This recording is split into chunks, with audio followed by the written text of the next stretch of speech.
ডিসেম্বরের শহর জুড়ে শীতের আমেজ। সেই শীতেই রোদের উষ্ণতার মতো প্রেমের ছোঁয়া পেতে চায় স্বস্তিকা দত্তর মন। টলিপাড়ার জনপ্রিয় অভিনেত্রী স্বস্তিকা সিরিজ, সিনেমা থেকে ছোট পর্দা সব মাধ্যমেই চুটিয়ে কাজ করেছেন। আপাতত কাজই তার ধ্যান জ্ঞান। তবে জীবনে এমন একটা সময় এসেছে যখন বিচ্ছেদের সুরে মন ভেঙেছিল তারও। তবুও মনখানা ভাঙলেও ভালোবাসার ওপর বিশ্বাস হারাননি অভিনেত্রী।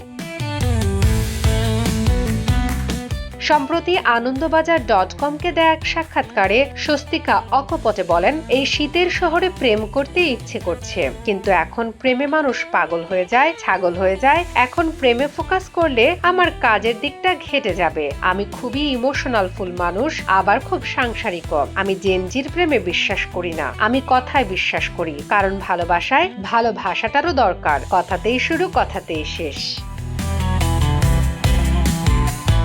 প্রসঙ্গত, একসময় গায়ক শোভন গঙ্গোপাধ্যায়ের সঙ্গে সম্পর্ক ছিলেন স্বস্তিকা। একসঙ্গে ঘোরাঘুরি, চায়ের আড্ডা সবটাই সমাজ মাধ্যমে ভাগ করে নিতেন তারা। এমনকি বিয়ের গুঞ্জনও শোনা গিয়েছিল, তবে সেই সম্পর্ক টেকেনি। শোভনের সঙ্গে বিচ্ছেদের পর মানসিকভাবে ভেঙে পড়েছিলেন অভিনেত্রী। বর্তমানে শোভন সুখী দাম্পত্যে রয়েছেন সোনালী সরকারের সঙ্গে। অন্যদিকে স্বস্তিকা নিজেকে ব্যস্ত রেখেছেন কাজেই।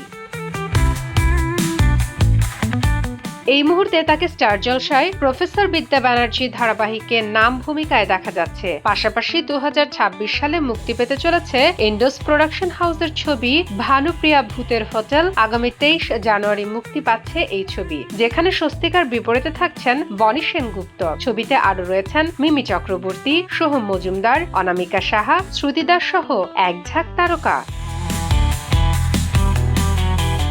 শামিমা আক্তার, বাংলা বাজার পত্রিকা, ডিজিটাল।